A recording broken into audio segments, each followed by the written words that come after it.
என்ன தான் நம்ம அது இதுன்னு சமையல் செஞ்சு சாப்பிட்டாலும் இது இன்றைக்கி செஞ்சு சாப்பிட்ணும் அப்படின்னு நான் நினைக்க தோணும்ல. ஆமாங்க, அது ரசம் தாங்க. இன்றைக்கி நாக்குக்கு டேஸ்ட்டாக ஒரு சளியோ ஒரு ஜுரம் வந்தாலோ நமக்கு உடனே கேட்குறது அது ரசம் தாங்க. அந்த ரசத்தையே நம்ம முன்னாடியே ரெடி பண்ணி வச்சு ஒரு டம்ளர் தண்ணியை மட்டும் ஊற்றி அந்த ரசம் வச்சா எப்படி இருக்குன்னு பார்க்கலாமா? ஆமாங்க, இன்றைக்கி சூப்பரான ஒரு ரசம் தாங்க பார்க்க போகிறோம். அதுவும் இன்ஸ்டன்ட் ரசங்க. இது எதுவுமே தேவையில்லை, நமக்கு அந்த ரசப்பொடி இருந்தால் போதும். 2 டம்ளர் தண்ணியை ஊற்றி அந்த ரசத்தை கலக்கி குடித்து பார்த்தா ஆஹா ஆஹா கமண்டு அவ்வளோ ஒரு சூப்பராக இருக்குங்க. இந்த ரசப்பொடியோடு இந்த ரசம் கூட சாப்பிட்டோம்னா அல்டிமேட்டாக இருக்குங்க. பேச்சுலர்ஸுக்கெலாம் நல்ல ஒரு யூஸ்ஃபுல்லான வீடியோ இது. வீடியோ ஸ்கிப் பண்ணாமல் ஃபுல்லாக பாருங்கள். வாங்க இப்போ வீடியோக்குள்ளே போகலாம். இப்போ நான் ஒரு கடாய் வச்சுருக்கேங்க. அந்த கடாயில் 1 கப்பு துவரம்பருப்பை நல்லா நம்ம வறுத்துக்கலாங்க. எண்ணெய்லாம் சேர்க்காமல் நல்லா வறுத்துக்கலாம். ஓரளவு சூடு ஏறினா அந்த வறுத்ததை நம்ம எடுத்து ஒரு பிளேட்டில் மாற்றிக்கலாங்க. இப்போ வர கொத்தமல்லி இருக்கு இல்லையா, அதை நான் 1.5 கப்பு சேர்த்துருக்கேங்க. அதையும் அந்த மாதிரி சூடு ஏறுற அளவுக்கு நம்ம வறுத்து எடுத்துக்கலாம். எதுலேயுமே நம்ம எண்ணெய் சேர்க்கல, எந்த ஈரப்பதமாக இருக்கக்கூடாது. அதனால தாங்க நல்லா வறுத்துக்கிறோம். இந்த அளவுக்கு நல்லா வறுத்துக்கணும். நல்லா சூடு ஏறி இருக்கான்னு நீங்கள் பார்த்துக்கோங்க. இப்போ அதே கப்பால் 1/2 கப்பு ஜீரகம் எடுத்துருக்கேங்க, சின்ன ஜீரகம். 1/4 கப்பு மிளகு எடுத்திருக்கேன்.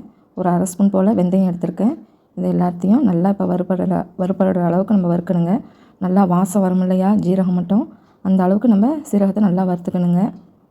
அது வறுக்கும் போதே நமக்கு தெரியும், நல்லா ஒரு வாசனையும் நல்லா ஒரு அரோமா வரும். அந்த அளவுக்கு நம்ம வறுத்துக்கலாம். இந்த மாதிரி வறுத்து அரைச்சோம்னாக்கா ரசம் வேறு லெவலாக இருக்கும். இப்போ இந்த அளவுக்கு வறுப்பட்ட பிறகு நம்ம அடுத்தது ஒரு கைப்பிடி அளவு புளி எடுத்துருக்கேங்க. இந்த ரசத்துக்கு தேவையான அளவு நம்ம புளி எடுத்துக்கிறோம். இந்த மாதிரி ஓடோ இல்லை இந்த மாதிரி அந்த புளியோட நார் ஏதாவது தூசி இருந்தாக்கா அந்த மாதிரி எடுத்து போட்டுட்டு தனித்தனியாக ஒன்று ஒன்றா பிரித்து நம்ம அந்த கடாயில் போட்டுக்கலாங்க. அது கொஞ்சம் ஒட்டுற மாதிரி தான் இருக்கும்.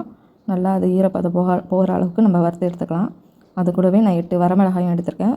ஒரு கைக்கத்து கருவேப்பிலையும் எடுத்திருக்கேன். எல்லாத்தையும் ஒன்றா நல்லா நம்ம இப்போ கலந்து விடலாங்க.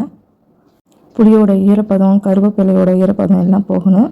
வரமிளகாய் ரொம்ப வறுக்கக்கூடாதுங்க. அந்த அளவுக்கு நீங்கள் பார்த்து வறுத்து எடுத்துக்கோங்க. இந்த மாதிரி கருவேப்பிலை நம்மளுக்கு உடச்சி வரணும், ஒரு முருண்டு இருக்கணும். அந்த அளவுக்கு வந்த பிறகு நான் ஒரு 3 கட்டி பூண்டு எடுத்திருக்கேன். அதையும் 1-2 நசுக்கி இல்லை மிக்ஸி ஜார்லேயே அரைச்சி நம்ம இந்த மாதிரி அதையும் நல்லா வறுத்து எடுத்துக்கலாங்க. எதுக்குமே நம்ம எண்ணெய் சேர்க்கலங்க. இந்த ஈரப்பதம் போகிற அளவுக்கு இந்த பூண்டையும் நம்ம வறுத்து எடுத்துக்கணும். இதுவும் அந்த கடாயில் ஒட்டத்தாங்க செய்யும். பார்த்து பக்குவமாக வறுத்து எடுத்து ஒரே தட்டில் நான் எல்லாமே இப்போ கொட்டி வச்சுருக்கேங்க. அது நல்லா சூடாகின பிறகு ஒரு மிக்ஸி ஜாரில் கொடுத்து நம்ம இப்போ அரைச்சிக்க போகிறோங்க.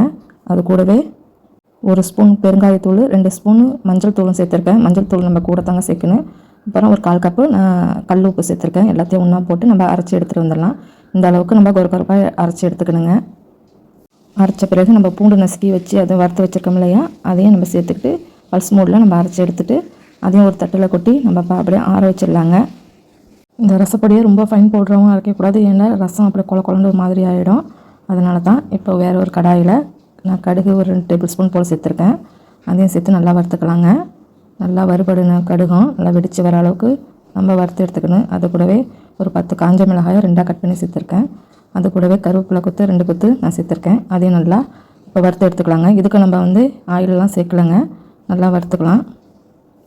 இந்த மாதிரி கருவேப்பிலையும் நல்லா முறுமுருண்டு வர அளவுக்கு நம்ம வறுத்து எடுத்துக்கணும். நீங்கள் பார்க்கும் போதே தெரியும் உங்களுக்கு. நல்லா வறுத்து எடுத்துக்கலாங்க. கடுகு நல்லா நமக்கு வெடித்து வரணும். அப்போ தான் நம்ம ரசத்துக்கு தண்ணி சேர்க்கும் போது நமக்கு எல்லாம் ஈவனாக ஒன்றாகி வரும்.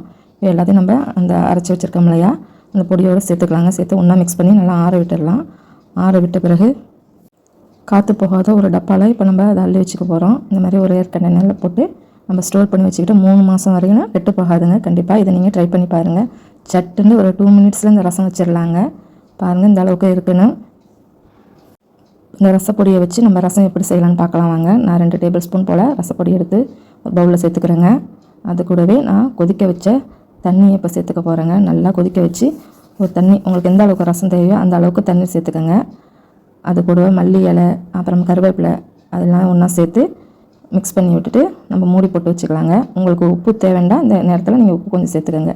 இப்போ நான் லெமன் ரசம் தாங்க செய்கிறேன். அதுக்கு 1/2 லெமனை நான் புழிஞ்சு ஊற்றிக்கிறேன். அதை அப்படியே ஒரு பிளேட் போட்டு மூடி வச்சிடலாங்க. அடுத்ததான் நான் தக்காளி ரசம் செய்ய போகிறேங்க. அதுக்கு தண்ணி கொதிக்க வைக்கிறோம் இல்லையா, அது கூடவே 2 தக்காளியை கரைச்சி நான் வேக வச்சுட்டேன். இப்போ அதே மாதிரி 2 டேபிள் ஸ்பூன் ரசப்பொடி சேர்த்தாச்சு. இப்போ அந்த தக்காளியும் வேக வச்ச தண்ணியை ஊற்றி வச்சிடலாங்க. அதேமாதிரி ஊற்றி கருவேப்பிலை மல்லி இலையெல்லாம் சேர்த்து நம்ம அதுக்கு ஒரு மூடி போட்டு மூடி வச்சிடலாங்க. தக்காளி ரசம் தக்காளி ஊற்றும் போதே அவ்வளோ ஒரு வாசமாக இருந்துச்சுங்க. கமண்டு கண்டிப்பாக நீங்கள் இதை ட்ரை பண்ணி பாருங்கள்.